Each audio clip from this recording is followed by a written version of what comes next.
Hello students, तो चलिए आज हम लोग शुरू करते हैं क्लास 9 के एक्सरसाइज 2.3 का क्वेश्चन नंबर 4 जो कि है फैक्टराइज। तो इसमें हम लोग को क्या करना है, जो हम लोग को पॉलिनोमियल्स गिवन होंगे उसको फैक्टराइज करके बस आंसर बताना है। तो इसके अंदर हमारा पहला पॉलिनोमियल है 12x² - 7x + 1। तो अब आप लोग सोच रहे हो कि दीदी इसको फैक्टराइज करेंगे कैसे। तो देखिए, फैक्टराइज करना बहुत सिंपल है। हम लोग सबसे पहले क्या करते हैं, जो सबसे इजी मेथड होता है फैक्टराइज करने का वो देख लेते हैं। तो सबसे इजी मेथड कौन सा होता है, तो मिडिल टर्म स्प्लिटिंग बोलते हैं उसको। तो मिडिल टर्म स्प्लिटिंग में क्या करेंगे ना, ये जो मिडिल वाला टर्म है 7x उसको हम लोग स्प्लिट करेंगे। जैसे कि हम लोग 7 को क्या लिख सकते हैं, तो 3 + 4 लिख सकते हैं ना। और ये -7 है तो हम लोग -7 को क्या लिख सकते हैं, तो -3 - 4। तो ये क्या हो जाएगा, माइनस माइनस प्लस, साइन तो माइनस का रहेगा लेकिन ऐड हो जाएगा। तो 3 + 4 7 होता है। तो इसी को हम लोग क्या बोलते हैं, स्प्लिटिंग। हम लोग को यहाँ पर x से कुछ लेना देना नहीं है, हम लोग को सिर्फ वैल्यू चाहिए। लेकिन देखिए, मैंने इतने सिंपल फॉर्मूले में आपको बता दिया कि ऐसे स्प्लिटिंग होता है, लेकिन हम लोग को जब पॉलिनोमियल को मिडिल टर्म स्प्लिटिंग से सॉल्व करना है तो हम लोग ऐसे नहीं करेंगे। हम लोग उसके लिए क्या करते हैं, x² का कोएफिशिएंट को जो हमारा कांस्टेंट टर्म है उससे मल्टीप्लाई कर लेते हैं। तो x² का कोएफिशिएंट क्या है हमारा 12 और हमारा कांस्टेंट टर्म क्या है, तो 1 है। तो 12 1 जा कितना होता है, 12 होता है। अब जितना हमारा मल्टीप्लाई करने के बाद आंसर आएगा उसको हम लोग क्या करेंगे, तो प्राइम फैक्टराइज करेंगे। तो 12 को हम लोग प्राइम फैक्टराइज कर लेते हैं। तो 2 के टेबल में 6 टाइम्स में, 2 के टेबल में 3 टाइम्स में, इसके आगे तो हम लोग इसको फैक्टराइज नहीं कर सकते हैं ना। अब ये जो नंबर्स हमारे पास आए हैं फैक्टराइज करने के बाद, जैसे कि 2 2 3, इसमें हम लोग को कुछ ऐसा लॉजिक लगाना है कि हमारे पास आंसर जो है वो -7 आ जाए। तो देखिए, 3 2 6 होता है, 6 - 2 भी 7 नहीं होता, 6 + 2 भी 7 नहीं होता।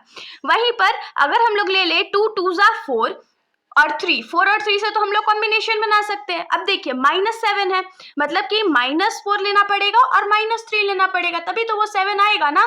तो यहाँ पर हम लोग क्या लिखेंगे, 12x² माइनस जो बड़ा नंबर है उसको पहले लिखेंगे -4, और क्योंकि x भी है ना उसके साथ ना इंसाफी नहीं कर सकते, तो ये हो जाएगा x -4 - x + 1। बस यही था हमारा मिडिल टर्म स्प्लिटिंग। हमने मिडिल टर्म को स्प्लिट कर दिया 2 डिफरेंट चीजों में। अब हम लोग क्या करते हैं, पहले 2 चीज से कॉमन लेंगे और फिर 2 चीज से कॉमन लेंगे। तो पहले 2 में हम लोग क्या कॉमन ले सकते हैं, तो 4 ले सकते हैं और x ले सकते हैं।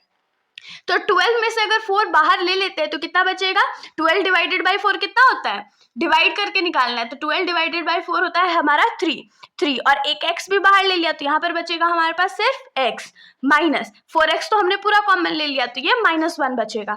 माइनस इन दोनों में कुछ भी कॉमन नहीं है, कुछ कॉमन नहीं है मतलब 1 तो कॉमन है, तो ये क्या हो जाएगा, यहाँ पर हमारे पास बचेगा 3x, और माइनस प्लस कितना होता है, माइनस होता है, क्योंकि ये हम लोग ब्रैकेट में डाल रहे हैं तो बाद में जाके तो इनटू हो जाएगा, इसीलिए माइनस प्लस माइनस होता है और 1। अब देखिए, जब ये दोनों ब्रैकेट हमारे सेम आ जाएंगे तब आप लोगों को समझना है कि हाँ, आप लोगों ने मिडिल टर्म स्प्लिटिंग को सही से किया है। वरना अगर मिडिल टर्म स्प्लिटिंग के बाद ये दोनों ब्रैकेट आपका अलग अलग आ रहा है तो कहीं ना कहीं आपने प्लस माइनस में गलती किया होगा। अब देखिए, इन दोनों में क्या कॉमन है, तो ब्रैकेट कॉमन है, तो हम लोग ब्रैकेट को बाहर ले लेते हैं। और क्या हमारे पास बचा, तो 4x - 1 बचा, तो इसको हम लोग दूसरे ब्रैकेट में डाल देंगे। ये हो गया हमारा फैक्टराइजेशन। हमने इस टर्म को 2 ब्रैकेट वाली चीजों में लिख दिया है, इसी को हम लोग क्या बोलेंगे, तो फैक्टराइजेशन। अब हम लोग आ जाते हैं इस क्वेश्चन के सेकेंड पॉलिनोमियल पे। तो हमारा सेकेंड पॉलिनोमियल है 2x² + 7x + 3। तो अब इसमें हम लोग क्या करेंगे, तो सबसे पहले x² के कोएफिशिएंट को कांस्टेंट टर्म से मल्टीप्लाई करेंगे। तो 3 × 2 कितना होता है, 6 होता है, और 6 को प्राइम फैक्टराइज करेंगे तो 2 और 3, और एक बार हम लोग इसको और कर लेते हैं 1, क्योंकि देखिए अगर 2 और 3 पे हम लोग छोड़ देते तो 7 तो आंसर आता ही नहीं, क्योंकि 2 + 3 भी 7 नहीं होता है, 3 - 2 भी 7 नहीं होता है। तो अब हम लोग क्या करेंगे, इसको मल्टीप्लाई कर लेते हैं। 2 3 6 हो गया और 1 है, तो अब क्या करें, प्लस करना पड़ेगा। तो 6 + 1 क्या हो जाएगा हमारे पास, 7 आ जाएगा, और यहाँ पर भी प्लस का साइन है इसीलिए ये दोनों प्लस में रहेंगे।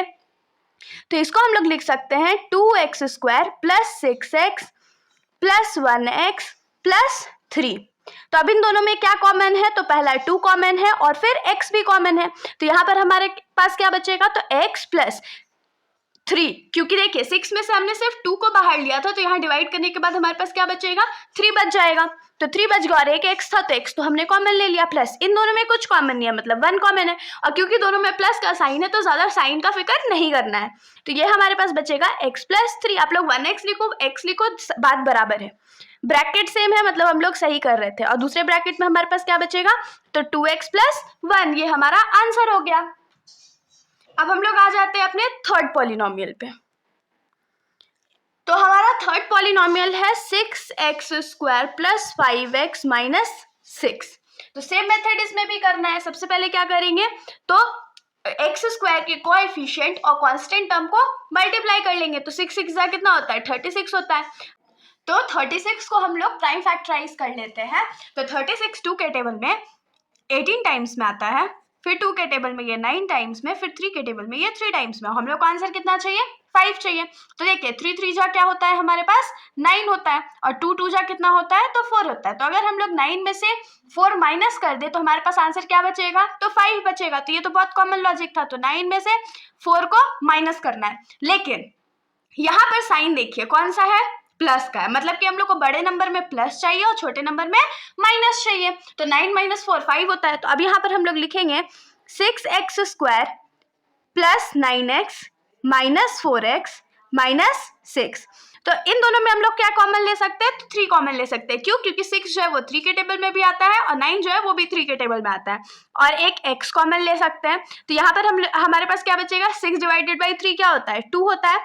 2x था, एक x हमने बाहर ले लिया, तो एक x बच गया, प्लस 3 जब हम लोग 9 को 3 से डिवाइड करेंगे तो हमारे पास क्या बचेगा, तो 3 बचेगा, और x जो था हमने बाहर ले लिया है, माइनस। यहाँ पर हम लोग माइनस भी कॉमन ले रहे हैं, और इन दोनों में से हम लोग क्या कॉमन ले सकते हैं, तो 2 कॉमन ले सकते हैं। तो हमारे पास यहाँ क्या बचेगा, 2x, और माइनस माइनस क्या होता है, तो प्लस होता है, और 3।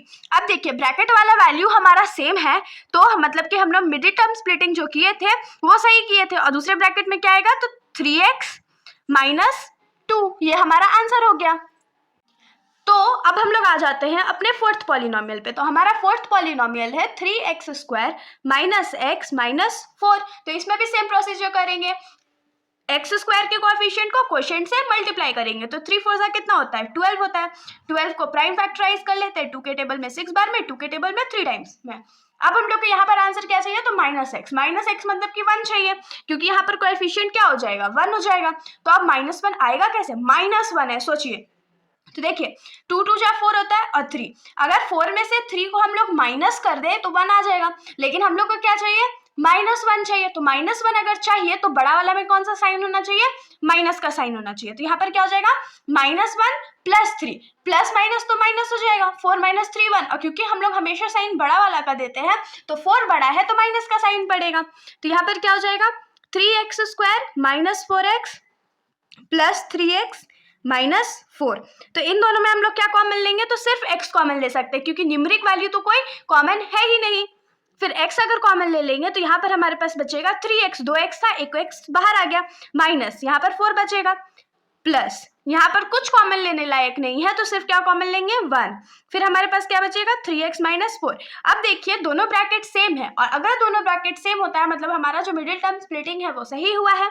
तो यहाँ पर क्या हो जाएगा, 3x माइनस 4, और यहाँ पर x प्लस 1, ये हमारा आंसर हो गया। तो इसके साथ हमारा सॉल्यूशन यहीं पर खत्म हो जाता है। अगर आप लोगों को वीडियो अच्छी लगी हो तो वीडियो को लाइक कर दीजिएगा, और मेरे चैनल को बिना सब्सक्राइब किए कहीं मत जाइएगा। Thank you.